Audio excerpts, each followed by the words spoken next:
अफजल गुरु की फांसी पे आते हैं। हाँ। आपने अपने करियर में 8 फांसियां देखी, हाँ। जिनमें से एक अफजल गुरु की थी। और आपने अपनी किताब में लिखा है कि उसके बाद आपकी आंखों में आंसू आ गए थे। वो उसका किस्सा क्या है, आंसू क्यों आए? देखिए क्या होता है, अफजल गुरु की जो फांसी थी तो मुझे पता था फांसी कभी 10 साल में एक होती है। तो अफजल गुरु की जब फांसी थी तो मुझे उसका इंचार्ज बनाया। मैं हेडक्वार्टर से उसको सुपरवाइज कर रहा था। वैसे इंचार्ज जो है सुपरिटेंडेंट जेल होता है, तो मुझे हेडक्वार्टर से भेजा कि आपने इसको सुपरवाइज करना है। तो पहले मैंने देखा हुआ था, वो भी मुझे जानता था। तो जब मैं उनके उसमें गया क्योंकि अफजल गुरु को उसके घर वालों को तो हमने दो दिन पहले बता दिया था कि इसको हम फांसी पे लगाने जा रहे हैं। पर वो बात दूसरी है कि उसको वो चिट्ठी मिली नहीं। उसको चिट्ठी तब मिली जब वो ऑलरेडी फांसी पे लटक चुका था। तो अफजल गुरु के मैं पहली देर हम चाहते थे कि जो अफजल गुरु की फांसी हो इसमें ज़्यादा लोगों को पता ना चले, क्योंकि बड़ी एक सिक्योरिटी रिस्क प्रिजनर को आप जो लटकाने जा रहे थे, तो हम चाहते थे कि लोगों को पता ना चले। तो मैं इसलिए वहाँ पे उस जेल में सुपरिटेंडेंट जेल के साथ मैं शाम को ही वहाँ पहुँच गया था। अगर मैं शाम को वहाँ आऊँगा तो वहाँ पे शोर नहीं मचेगा। कईयों को पता, क्योंकि ड्यूटी चेंज होती रहती है। कुछ को अगर पता भी था कि मैं अंदर हूँ तो वो अगला वो सोचे निकल गए होंगे, और दूसरी ड्यूटी वाले जो आए थे उनको पता नहीं था कि मैं अंदर हूँ। सुप्रीम जेल हम सारे अंदर है। तो हम अंदर सारी तैयारी कर रहे थे। जो रस्सा वगैरह जो था उसको देखना होता है कि रस्सा जो है ठीक तरीके से गले में फिट हो, ताकि फांसी ठीक तरीके से हो। उस टाइम पे जो है कोई ऐसा कानून नहीं था, क्योंकि मैंने सुना था कि कई बार जब फांसी लगाते थे तो बंदे की गर्दन ऊपर रह जाती थी और बॉडी नीचे गिर पड़ती। अगर भारी बंदा होता था तो बॉडी नीचे अलग हो जाती थी।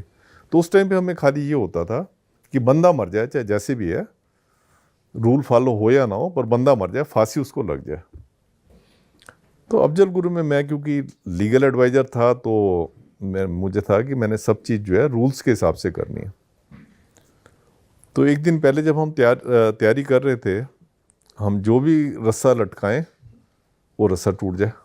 हमें क्या करना होता है, जो उसकी जो प्रैक्टिस होती है, जो प्रिजनर का वेट होता है उसे डबल वेट का बोरे में डाल के उसको रस्से से लटका के फिर उसको झटके से नीचे डबल क्यों? ताकि मतलब मजबूती का उसका एश्योर हो जाए। इसमें बक्सर, इसके ज़्यादातर जो ये आते हैं बक्सर से आते हैं। बक्सर में इसका रस्सा बनता है, क्योंकि बक्सर में क्या है कि वहाँ एक गंगा के किनारे पे वो उसमें क्या होता है, ह्यूमिडिटी वगैरह होती है, तो उसकी जो रस्सा जो होता है उसके रेशे वगैरह जो बड़े पक्के होते हैं, इसलिए बक्सर जेल में बनता है। वहाँ से रस्से आए हुए थे, तो हमने 4 रस्से बारी बारी करके करे, वो सारे रस्से टूट जाए। थोड़ा सा वेट नहीं वो सहन कर पा रहे थे। पहले हमने उसके बराबर का वेट किया, फिर उसे डबल किया, वो रस्से जो टूटते जा रहे थे। तो मुझे लगा यार मैं सरकार को क्या जवाब दूंगा। मैं सरकार को क्या जवाब दूंगा कि एक मैं फांसी को नहीं कर पाया, एग्जीक्यूट नहीं कर पाया। तो मेरे को तो लगा कि मेरी नौकरी गई। पर भगवान की दया थी कि और रस्से हमने देखे तो वो रस्से काम कर गए। तो वो रस्से काम करके फिर हमें विश्वास हो गया कि इस रस्से से हम लटका सकते हैं। ये सब कुछ आप कोऑर्डिनेट कर रहे थे, तो डील किससे कर रहे थे? ऊपर किससे बात हो रही थी? नहीं, हमारे जेल सुप्रिटेंडेंट साहब थे मेरे। तो जेल सुप्रिटेंडेंट को कह रहे थे, क्योंकि रस्से हमारी जेल में जो रस्से बहुत पड़े होते हैं, खाली लटकाने के लिए नहीं होते, रस्से का कई काम होता है। वैसे तो रस्सी जो है एक प्रोहिबिटेड आर्टिकल है, क्योंकि रस्सी को करके तो कोई भी कैदी बाहर जा सकता, अवेलेबल नहीं होता।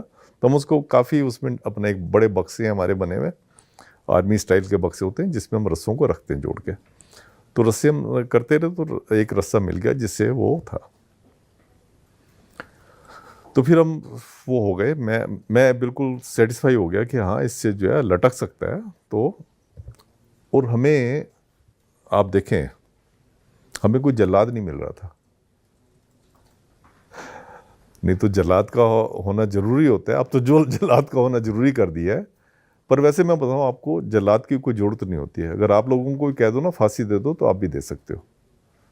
जब मेरे जैसा लॉ ग्रेजुएट फांसी दे सकता था, तो आपको भी कह दो तो आप भी फांसी दे सकते हो। उसमें कुछ नहीं होता, खाली एक लीवर होता है, उसको खींचना होता है और रस्से को अपने स्टाइल से बांधना होता है। अगर रस्सा आपने ठीक तरीके से नहीं बांधा, तो मैंने जो आपको बताया ना इंसिडेंट होता है, गर्दन ऊपर रह सकती है, वो बॉडी नीचे आ जाए, तो ये चीज़ हो सकती है। तो खैर जब रस्से से मैं पूरा वो हो गया, तो फिर मैं, जल्लाद कोई था नहीं, खाली सारे ऑफिसर थे और हमारे सिपाही थे। हमारे सिपाही भी अगर उनको आप कह दो फांसी देनी है, बड़े खुश होते हैं, खुश होकर फांसी देते हैं। अच्छा। उनके लिए खेल होता है एक उनका। तो ये हो गया, जब मैं इससे हो गया कि हाँ ठीक है, रस्सा ठीक है, तो फिर मैं इनके पास सुबह के टाइम गया। तो एकदम इन्होंने मुझे देखा, तो इनको लगा कि आज कुछ ना कुछ अनहोनी हो रही है, कि सुनील गुप्ता जी के सवेरे सवेरे दर्शन हो गए। सुप्रीम जेल को तो वो देखते देखते थे जी। तो मुझे कहने लगे कि सर आज कुछ दे रहे हो, फांसी वगैरह दे रहे हो? अफजल गुरु ने पूछा। हाँ। तो मैंने कहा तुम्हें कैसे पता है? तो कहने लगे कि एक तो आपके दर्शन हुए हैं सुबह सुबह, और दूसरा जो है मेरे को रात को अलग बंद कर दिया था। और जो सिपाही रोज मेरी ऊपर नज़र नहीं रखते थे, हमारा कानून ये कहता है कि जिसको आपने फांसी देनी है, आप 24 घंटे उसको एक रेगुलर वॉच में रखोगे। सिपाही देख रहे हैं, सीसीटीवी देख रहे हैं, सब कुछ है। तो मैंने कहा हाँ, मैंने कहा आपको फांसी देने जा रहे हैं। आप ही ने ये खबर ब्रेक की अफजल गुरु? हाँ, मैंने खबर ब्रेक किया। वैसे उसके घर वालों को हमने बता दिया था पहले, क्योंकि ये बहुत ही ज़्यादा सिक्योरिटी का मामला था, जिसके ऊपर कितने राइट्स हो जाते, कितना कुछ हो जाता। तो फिर कहते हैं अच्छा ठीक है सर। तो फिर पहले चाय पियो, मैंने कहा चाय पियोगे? कहते हाँ, मैं आप आए हो तो मैं आप सबके साथ जो है चाय पीऊँगा। तो उसने हमारे साथ चाय पी। तो फिर चाय पी के फिर कहने का सर मैं आपको ये बता दूं कि मैं टेररिस्ट नहीं हूँ। अगर मैं टेररिस्ट होता, जो आप लोगों ने मुझे वो टेररिस्ट इतना बड़ा बनाया है, अगर मैं टेररिस्ट होता ना, मैं अपने बच्चे को डॉक्टर ना बनाता।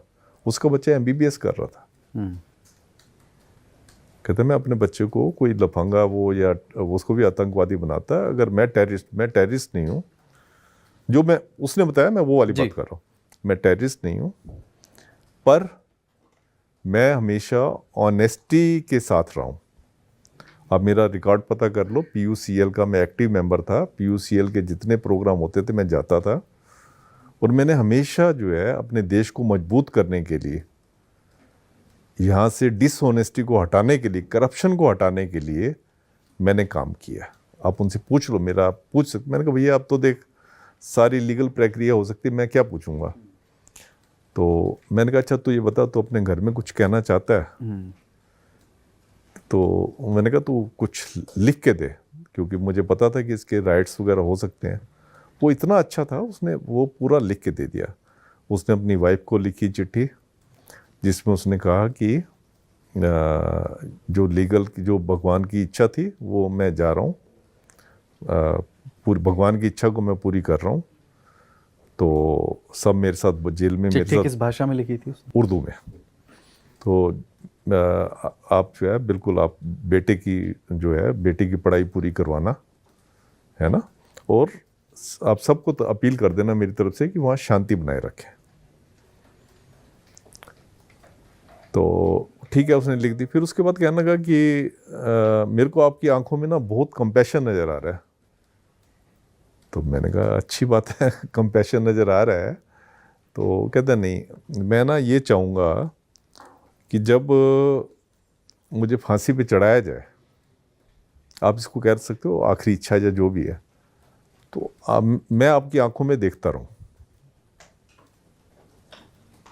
तो मैंने कहा यार जब तुम्हें फांसी पे चढ़ाया जाएगा, चलो ठीक है, जब तक आप चल के जा रहे हो फांसी के फंदे तक, तब तक तो ठीक है। उसके बाद तो आपके ऊपर काला कपड़ा डाल दिया जाता है, और काला कपड़ा डालने के बाद जो है फांसी आपको दे दी जाएगी। तो आप मेरी आंखों में कैसे देखो? कहते नहीं, मैं जब तक चलूंगा मैं आपकी आंखों में देखता जाऊंगा। मैंने कहा ठीक है, चल तेरी बात मान ली। ये वो मेरे को पावर थी। मैंने कहा ठीक है, तू मेरे को देखता जाइयो। उसके बाद कहता है कि मैं ना आपको सुनील जी एक गाना सुनाना चाहता हूँ। जो मुझे फांसी मिल रही है वो इसलिए मिल रही है कि मैं हमेशा लोगों का भला चाहता था, तो उनकी बात पे विश्वास करना चाहते। फिर उसने ना एक गाना गाना शुरू कर दिया। अच्छा। एक संजीव कुमार की पिक्चर थी बादल, वो भी ऐसे कैदियों के ऊपर थी। उसमें फांसी लगाने के लिए ले जा रहे होते हैं किसी को, देशभक्त को। तो उसमें गाना था, अपने लिए जिए तो क्या जिए, खुशी ये दिल जमाने के लिए। मतलब अपने लिए जीना क्या जीना है, आपने अगर जीना है तो जमाने के लिए जियो। और वो पूरा ट्यून में जैसे डांस करते हैं ना, वो गाना बोलता जाए और अपना, तो फिर हमें भी अच्छा लगा, तो हमने भी जो है वो उसके साथ गाना बोलना शुरू कर दिया। मैं, सुपरिटेंडेंट जेल, हम सारे उसके साथ वो अपने लिए ये गाना, उसने पूरा गाना बोला। तो ये मैंने जैसे आपने बताया 8 फांसियाँ मैंने देखी हैं। मैंने ज़्यादातर लोगों को देखा था कि जब फांसी लगती थी वो रोते हुए होते थे, जी मैंने कुछ नहीं किया जी, ये तो ऐसे वो हो गया। बड़े बड़े टेररिस्टों को देखा, नहीं जी नहीं, ये तो हमें उसने फंसा दिया, उसने फंसा दिया। ये पहला मैंने कैदी देखा था जो हंसते हुए कह रहा था कि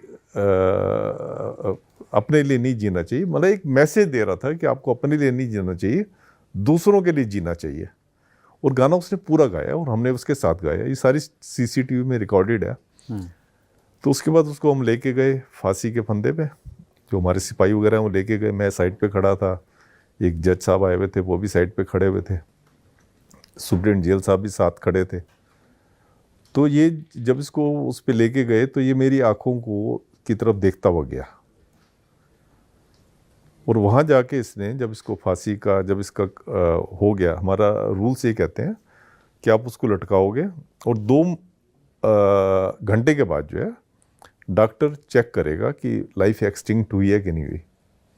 जनरली 2 घंटे में क्या, लाइफ तो तभी एक्सटिंक्ट हो जाती है जैसे उसको जोर से फंदा, जैसे आप झटके से आदमी को नीचे गिरता है जो फांसी लगती है, तो जैसे ही झटके से नीचे गिरता है तो तभी वो नूज़ इतनी स्ट्रांग हो जाती है गले में, वो बंदा तभी चला जाता है। हड्डी एकदम ये टूटती है ये वाली, और बंदा तभी चला जाता है।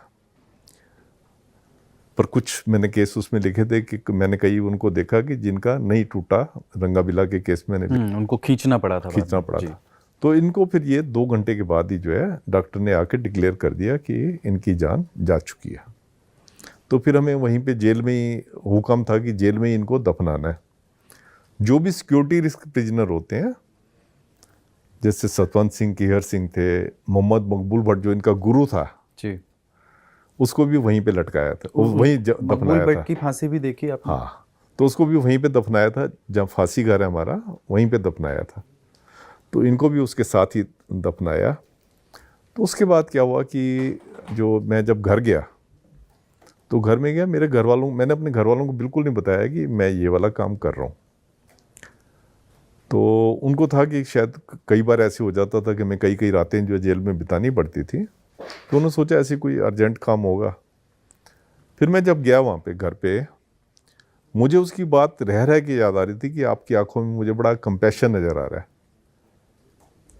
तो मुझे कई लोग कहते थे, पर एक बंदा जब आखिरी उसमें वो बना चमचागिरी तो करेगा नहीं। तो फिर अब जिस, मतलब देखो जेलर भी एक इंसान होता है जिससे वो कुछ मिनट पहले बात कर रहा है और वो कुछ मिनट के बाद वो जो है आपके सामने नहीं है। तो मेरा दिल जो है ना बड़ा भरा हुआ था। तो जैसे ही मैं घर पे गया तो मेरी बेटी थी, मेरी वाइफ थी, हम गले लग के बड़ी देर तक रोते रहे।